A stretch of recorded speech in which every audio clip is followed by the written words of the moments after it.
یادېږي تاریخ مو 1400 سالو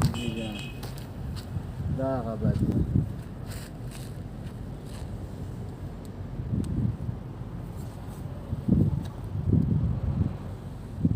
مفتي صاحب ته ودرېږه چې تصویر ته وباسي.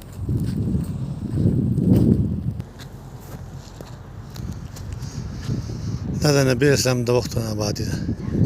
قوم ثمود د طرف نو وختونه ده خو بیا لکه نبی اسلام دلته راغلی او تشریف راوړو او دغه د کې یو جومات دی هغې کې 2 رکعته لمونځ کړو دا وخت آبادي دی اوس پرې کار کېږي اوس یې برابرۍ سموي دا ټوله علاقه چې دا د قوم صالح مداین صالح چې یادېږي دا هغه ده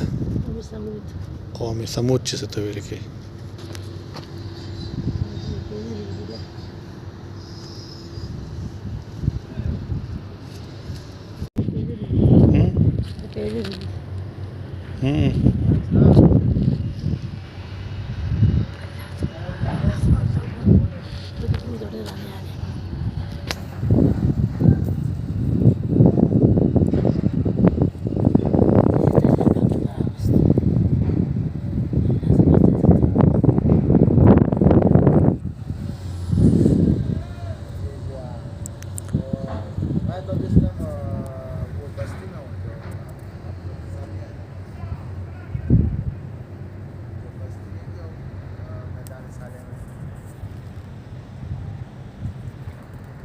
ابھی ادھر ہی کراؤ جدھر آپ نے تصویریں